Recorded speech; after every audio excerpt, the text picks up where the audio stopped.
It appears as though we have another Jake Weddle-ish situation on our hands. And when I say Jake Weddle situation, it actually has nothing to do with him. That's just what I'm calling it. In case you're unaware of what I'm talking about, by the way, videos linked in description. Dog Pack made a video with Jake Weddle, interviewing him, talking about a video that he did with MrBeast. In this video, he was in solitary confinement, and overall the conditions were just really poor. And the video ended up not being uploaded to MrBeast's channel because of how poorly the video went. And it seems as though that this isn't the only time that this has happened. Apparently, the FBI agent video, where MrBeast was being hunted down by an agent, something similar happened there. This has been leaked. The first video with the original FBI agent they had filmed a video. The FBI agent, bad mental health shit again, due to, I guess, poor working conditions. That video did not end up going out, and they replaced the agent, refilmed the video with a new guy. Not only was the FBI agent, the original FBI agent from the first video, negatively affected by this, but others were hurt in the process, and I will get into that. I do want to say that this is all alleged. I saw this on Twitter. This is not me stating facts. I will likely be stating opinions in this video. Everything I'm saying is alleged and not confirmed to be true, but the source is apparently a guy who has some insights from the MrBeast crew, and the working. This tweet was posted on August 28th, the same day that Dogpack's video dropped, where he talked more about Locoya and sexual harassment, assaults happening within the MrBeast working environment. This is who has posted their conversation. This is Trey Yates. He is currently an editor for Jacksepticeye and also worked with MrBeast.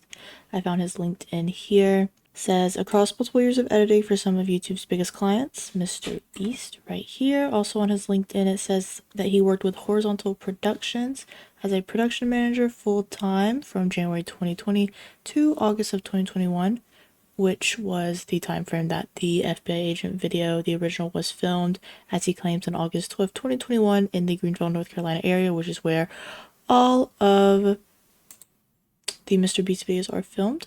Horizontal Production seems to be affiliated with MrBeast. I don't really know much about them. Under the associated members for Horizontal Productions, the chief strategist at MrBeast is associated with them. So we can only assume that they are associated with MrBeast. I say all this to say that it seems like Trey is a credible source, and he did work with MrBeast. I mean, Ava Chris Tyson follows them. A lot of other larger names, Sapnap, Tubbo, Eric, all these people have been in MrBeast videos. Chucky as well, who works with MrBeast. Here are the logs. Again, this is from August of 2021-ish, and he went back in some DMs he had sent, or messages. I don't really know what platform this is on, but I assume he watched the Dogpack video and it reminded him of this. These messages look like they are from Trey to another person who kind of has inside info about MrBeast and everything, about Locoya. At this time, Locoya would have been still, I think, working in the MrBeast company before he switched over to Rubber Duck, or whatever the thing is, Creator Global.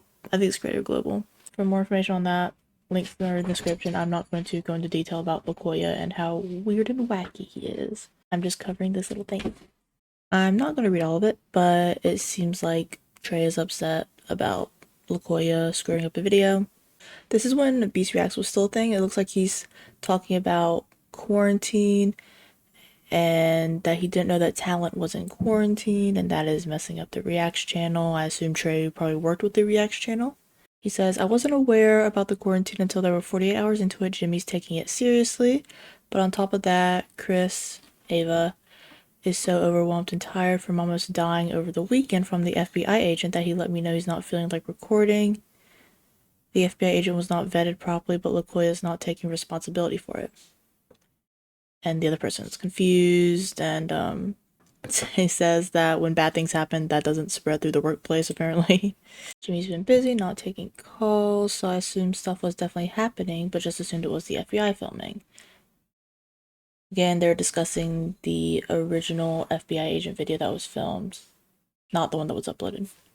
The first FBI agent they had hit Chris's car from behind with Chris, Carl, and Nolan in it, and he drove them off the road and they crashed. I cannot find this tweet, but I remember Carl Jacobs making a tweet of him like standing next to a crashed car in a ditch. I wish I could find the tweet. But if that tweet was made in the same time frame, they could have been related, and that could be kind of more proof for this story, this accusation. After they essentially parted ways with the guy, he said the experience gave him PTSD from when he was in Afghanistan in 2003. Again, assuming when he says he here, he's talking about the FBI agent. Before filming, he was talking about how being at war in Afghanistan was actually fun, though. So that's, wow. That sucks. It's an all uncalled for situation, but overall still shitty. There's footage of him driving the talent off the road. At any rate, I told Chris I understand if he can't film today. Locoya is not answering anyone at all. He knows he's messed up. Did the FBI video, or didn't the FBI video turn out great? It did when they brought the second guy in. It was scrapped for 12 hours until they found another guy who was apparently very chill. Jimmy was joking around about it yesterday, though, so he's aware that it was a problem. And again, here's the video from 3 years ago. So there's that. Thoughts? Opinions? Yippee. Not yippee. This is bad.